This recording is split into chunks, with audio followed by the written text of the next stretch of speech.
dari 470 sekian kasus itu 92% pemicunya adalah perceraian. Kasus yang kami tangani itu biasanya 70% didominasi oleh kasus cabul. Ya, orang tua gagal menjadi idola bagi anak. Dan kami juga sampaikan bahwa jangan takut untuk melapor, bahwa untuk melapor itu hak-haknya akan dijamin. Negara akan hadir di situ. Ya, Assalamualaikum warahmatullahi wabarakatuh. Berjumpa lagi bersama saya Tio di Kang Tio Channel, dan kali ini saya sedang berada di samping Ketua KPAID Kabupaten Tasikmalaya, Komisi Perlindungan Anak Indonesia daerah Kabupaten Tasikmalaya, Mas atau Riranto. Ya, kumaha mangga. Alhamdulillah, samuliha. Kang Tio, atur nuhun, tosum di kantor. Iya. Alhamdulillah bisa dipertemukan, dan sebelum dilanjutkan ngobrol-ngobrol, di subscribe dulu channelnya, like dan share agar wawasan kita bertambah tentang bagaimana perlindungan anak di Kabupaten Tasikmalaya khususnya dan umumnya di Indonesia lah ya. Ya. Ini menanggapi tentang banyaknya isu kekerasan di Kabupaten Tasikmalaya ini seperti apa, Kak? Kalau boleh dijabarkan. Sebetulnya kalau berbicara banyaknya kasus di tempat yang lain juga sama, banyak. Cuman yang jadi persoalan keberanian mengungkap, keberanian melaporkan. Artinya mengungkap itu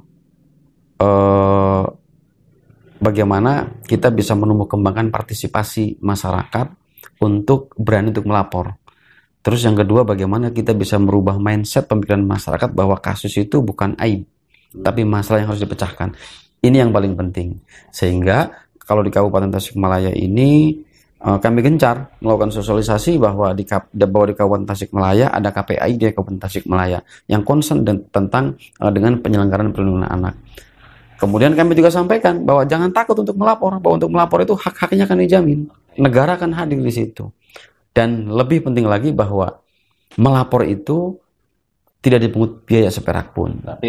Gratis gitu. Nah, kemudian dari situ kemudian bermuncullah tingkat partisipasi dari masyarakat untuk keberanian untuk melapor. Jadi sekali lagi, bukan maraknya itu bukan hanya di Kabupaten Tasik, di tempat-tempat yang lain pun sama. Mas, kalau boleh tahu sudah berapa tahun menjadi ketua KPAID?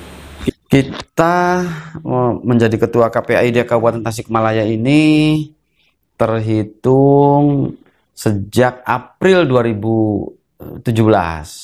Ya, berarti 4 tahun lebih lah, 4 tahun lebih kita menangani kasus yang memang kami tangani kurang lebih 473 kasus ini sudah 473 kurang lebih gitu ya, sejak menjabat selama saya dan teman-teman di KPAID Kabupaten Tasikmalaya. Berbagai macam kasus. Kemudian saya ingin garis bawahi bahwa dari 470 sekian kasus itu 92% pemicunya adalah perceraian dari orang tua. Artinya bahwa pemicunya adalah dari pola asuh. Iya, gitu. Sehingga kita juga melalui Kang Tio ini ingin menyampaikan bahwa sebetulnya kalau kami ini kan adanya kan di hilir sosialisasi, tapi ada tuh di sana di hulu. Dan tingkat perceraian di Kabupaten Tasikmalaya ini masih cukup tinggi. Ini yang jadi persoalan buat kita semuanya. Jadi mayoritas gara-gara disebabkan oleh perceraian. Iya, perceraian yang berdampak pada ke anak pola asuh. Kalau dari sisi kasus anak yang kurang lebih paling parah, kasus apa? Kang Tio pengennya nanya apa? Nggak boleh. Banyak yang parah. Jadi maksudnya bahwa ketika Kak Seto berkunjung ke Kabupaten Tasik, kemudian Kak Seto menyampaikan, Kak Ato, kira-kira ada kasus apa aja? Saya boleh tanya, Kak Seto pengen nanya apa? Ya gitu. Jadi ya di kita memang variatif ya gitu. Ada incest, kemudian ada cabul, ada juga sodomi, kemudian kekerasan anak, baik itu kekerasan fisik maupun kekerasan verbal gitu. Tapi sekali lagi ya kita miris nih. Hari ini Kang Tio baik di kota maupun di kabupaten bahwa kasus yang kami tangani itu biasanya 70% didominasi oleh kasus cabul. Ya, gitu. Di mana cabul ini baik anak sebagai korban maupun anak sebagai pelaku. Pelakunya orang terdekat, bisa ayah tirinya, bisa saudaranya, bisa tetangganya, bisa teman bermainnya gitu. Jadi ini yang memang kita melakukan koordinasi dengan lembaga-lembaga terkait seperti MUI dan yang lain-lainnya, kita untuk bersama-sama untuk bisa menguatkan ketahanan rumah tangga supaya anak-anak kita tetap aman. Tapi selama ini memang KPAID terus gencar melakukan sosialisasi itu, Ya, biar tidak terjadi. ya, karena memang amanat di dalam Undang-Undang 35 tahun 2014 itu salah satu tugas atau fungsi KPAI adalah melakukan sosialisasi dengan Undang-Undang Penyelenggaraan Perlindungan Anak. Sehingga Kang Tio, kita ini KPAI di Kabupaten Tasikmalaya ini kita punya 9 komisioner. 9 komisioner. 9 komisioner. 9 komisioner tentu tidak cukup untuk menangani masalah yang di Kabupaten Tasikmalaya yang terdiri dari 39 kecamatan. Gitu. Dengan 2 wilayah hukum, kota dan kabupaten. Sehingga kami untuk memberikan kemudahan kepada masyarakat untuk menyampaikan pelaporan kepada kami membentuk para satgas, para satuan tugas di tingkat kecamatan. Gitu. Dan kita ada satgas itu ada 36. Ada 36 satgas di tingkat kecamatan yang fungsinya adalah sebagai jembatan kepanjangan tangan dari komisioner ketika ada persoalan atau ada pengaduan. Kalau mengapa dirasa-rasa urgent maka tidak harus datang ke kami, gitu, maka kami akan coba datang ke sana. Terus gini Mas, kalau misal menghitung dari 2017 ya tadi, Ya. sampai 2021 ada kecenderungan menurun kah atau biasa-biasa aja? Atau Jadi ngeledek nih pertanyaan. Dari tahun ke tahun itu memang mengalami peningkatan. Itu tadi saya kira pemicunya bukannya semata-mata ini, tapi banyak pemicu. Salah satu pemicunya adalah mungkin tingkat partisipasi, keberanian orang untuk melapor, adanya pengakuan dari pemerintah, adanya pengakuan dari kita bahwa ketika dia ada masalah gitu, maka ketika pemerintah merespon maka masyarakat itu berani untuk menyampaikan kepada kita, gitu. Sehingga dari tahun ke tahun itu selalu grafiknya selalu naik. Ditambah begitu kita memasuki masa pandemi, maka kasus yang ada pada kita itu tercatat mengalami peningkatan sampai 152% gitu di masa pandemi ini. Karena menganggapnya di masa pandemi ini jujur kita mesti ekstra nih para orang tua.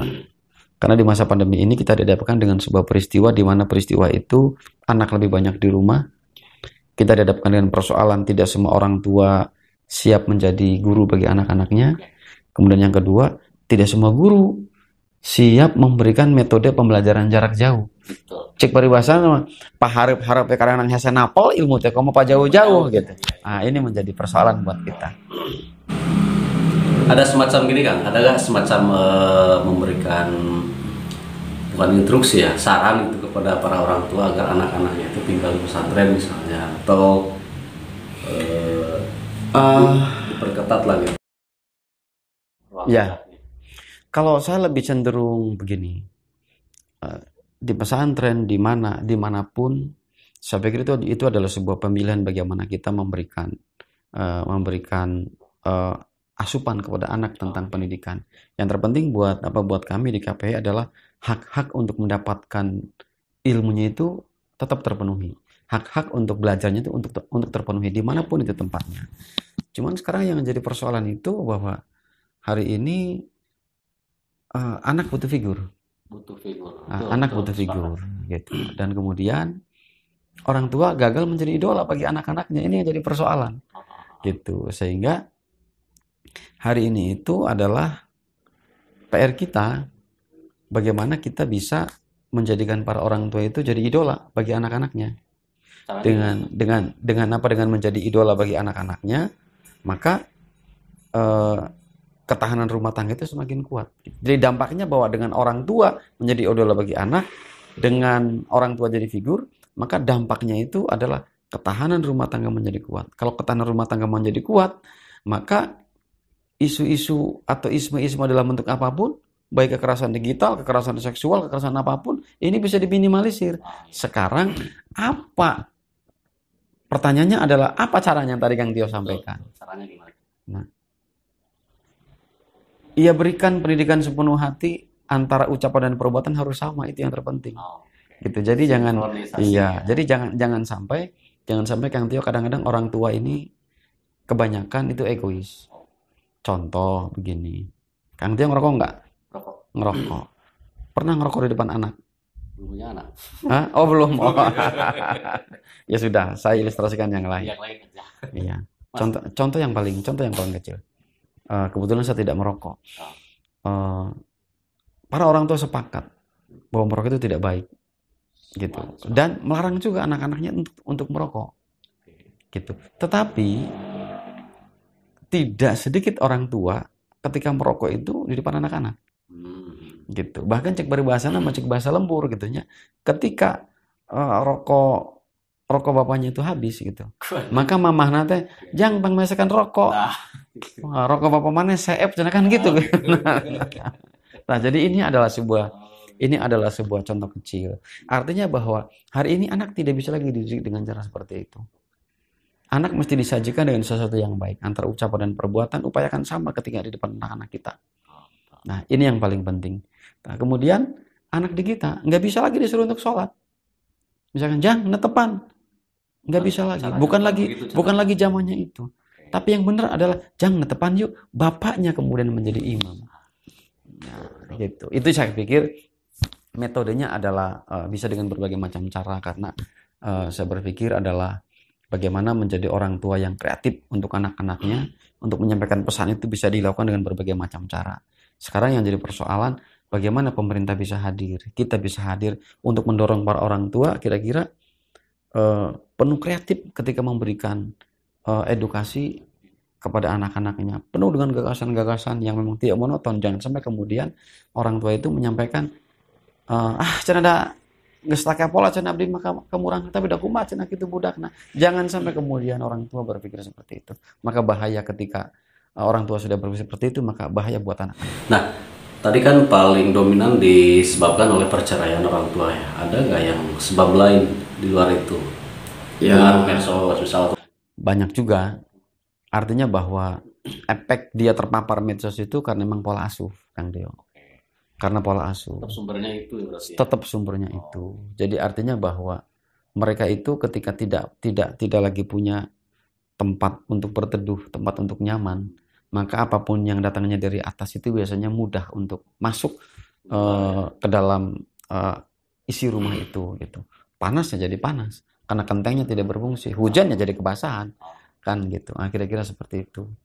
Maka dari itu ya, ayo kita dari sekarang jadikan rumah kita ini menjadi rumah yang nyaman buat anak, yang bisa memberikan keteduhan kepada siapapun yang memang ada di rumah itu, sehingga anak-anak kita itu dia merasa nyaman, diberikan sebuah kenyamanan, perlindungan ketika ada di rumah itu.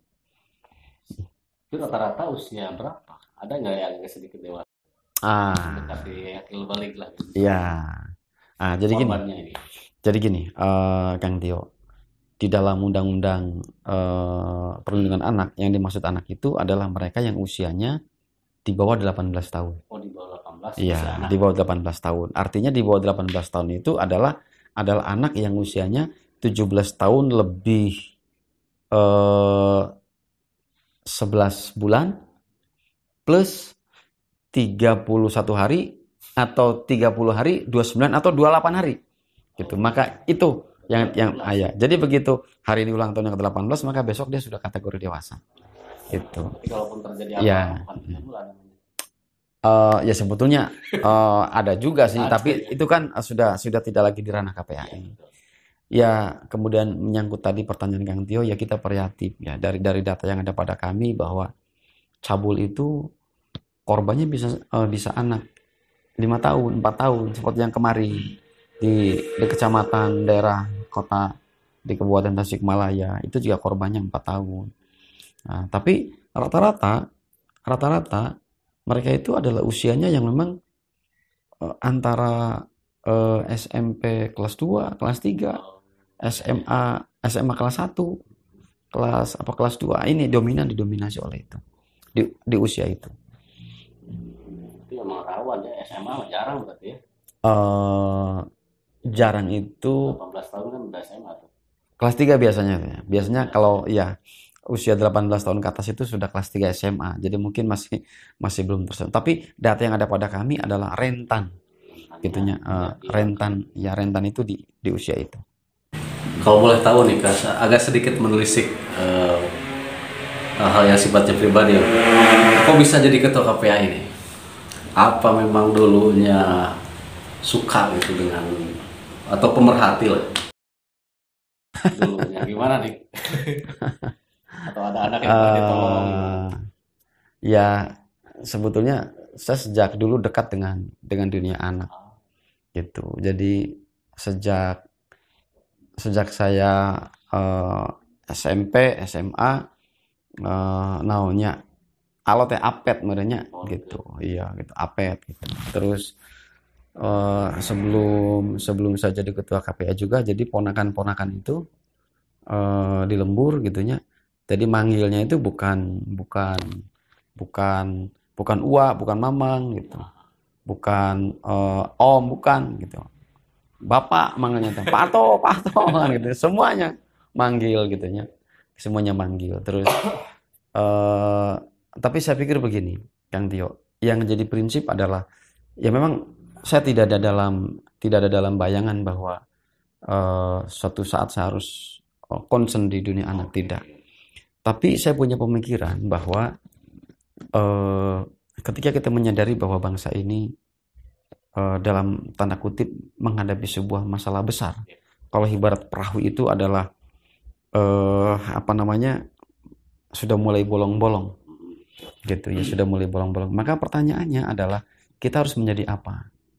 Apakah kita menjadi bagian yang ikut membolongi perahu itu, atau kita menutup satu demi satu bolong-bolong itu supaya perahu ini tidak karam gitu. Iya gitu, menutupi bolong-bolongan itu yang itu. Saya berpikir dengan segala kemampuan yang memang saya miliki, saya lebih memilih menutup bolong-bolong itu. Artinya bahwa Kang Tio, apalah artinya sebuah atorinanto di dalam bingkai bangunan besar ini gitu. Katakanlah jadi baut pun kita mah sudah alhamdulillah di dalam mekanisme ini. Dan saya memilih bahwa dunia anak ini, menyelamatkan anak ini adalah bagian daripada menutup bolong-bolong perahu yang hari ini mungkin menurut orang ada persoalan gitu. Ya, dan tentunya KPAI juga tidak bisa bekerja sendiri kan ya. Betul. Tetap ada membutuhkan kerjasama dari semua pihak. Sangat. Terutama sangat. Ya. Sangat. Jadi Kang Tio, ketika kita berbicara anak, maka ini persoalan besar. Karena masalah besar, maka ya harus dikeroyok dengan semua orang-orang gitu. Iya gitu. Jadi kita butuh dibantu oleh keluarga, dibantu oleh ormas, oleh OKP, oleh LSM, semuanya gitu. Bahkan kasarnya bahwa siapapun manusia dewasa gitu, maka kewajiban utamanya adalah melindungi anak-anak gitu. Jadi semuanya gitu. Jadi setiap individu dewasa adalah hakikatnya salah satu kewajibannya adalah bagaimana dia bisa melindungi anak-anak gitu. Jadi karena masalah ini yang nggak bisa diselesaikan oleh KPI saja atau oleh pemerintah saja, nggak bisa gitu. Kita tentu dibutuhkan sinergitas, kerjasama dengan yang lain-lain. Contoh misalkan sosialisasi seperti ini sama Kang Tio, ini adalah sebuah model sosialisasi. Artinya kan kita butuh dibantu sama Kang Tio untuk menyampaikan pesan kepada masyarakat. Kan gitu. Makanya subscribe. Kan wajib gitu. Oke. Wah, luar biasa nih ceritanya. Sebenarnya masih banyak yang ingin saya tanyakan, tapi intinya saya sudah nangkep bahwa masyarakat yang memang memiliki keluhan ya tentang anak atau masalah anak, jangan sungkan untuk melapor ke KPAI, sampaikan apa keluhannya, dan KPAI akan jemput bola langsung tersebut. Sampaikan sudah jelas, alamatnya sudah jelas, dan catatan tidak dipungut biaya seperak pun. Gratis. Guys. Gratis. Kalau gratis berarti aman. Ya. Satu lagi, akibat perceraian ya. Ya. Mengadvokasi nggak ke tidak hanya anak, misalnya kenapa ibu bapak bercerai sampai nggak ke sana? Sehingga Ya, ditemukan lagi enggak ya? sebetulnya itu kan ada ada keterkaitan, walaupun itu apa namanya tidak secara menukik kita masuk ke wilayah itu. Biasanya perseteruan tentang berebut hak asuh gitu. Maka biasanya itu masuk ke KPAI ketika bercerai itu. Terus kemudian ketika anak ini apa namanya dalam tanda kutip ada persoalan, menjadi korban apapun itu gitu. Maka biasanya yang kami telisik itu adalah background keluarga, latar belakang keluarga, bagaimana ayahnya, bagaimana ibunya dan sebagainya. Ya tentu Kang Tio, kalau anak itu adalah objek, subjeknya adalah orang tua. Itu subjeknya adalah orang tua. Jadi bagaimana hari ini orang tua betul-betul menjadi subjek untuk anak-anaknya gitu. Karena orang tua ini adalah cetakan. Kalau memang orang tuanya miring, maka anaknya jadi miring. Gitu. Kalau orang tuanya bulat seperti telur, maka anaknya juga akan bulat seperti telur. Gitu. Ya, sehingga saya ingin menyampaikan pesan kepada balat-balat Kang Tio. Mulai hari ini, ayo kita bersama-sama berlomba-lomba untuk jadi idola buat anak-anak kita. Gitu. Mulai hari ini. Karena dengan kita menjadi idola buat anak-anak kita, maka artinya Anda sudah berbuat untuk bangsa dan negara. Mantap itu. Oke, tidak terasa ya guys, waktu sudah sekian menit ngobrol dengan Ketua KPID Kabupaten Tasikmalaya Mas Abto Dinanto, dan seperti tadi ulasannya semoga dimengerti dan dijalankan ya guys. Oke. Atur nuhun Kang. Siap, Kang Tio. Atur nuhun. Salam baktos kasadayana. Atur nuhun. Yo, teman-teman jangan lupa subscribe, share dan like video ini ke teman-teman semua. Oke. Assalamualaikum warahmatullahi wabarakatuh. Waalaikumsalam warahmatullahi wabarakatuh. Dah.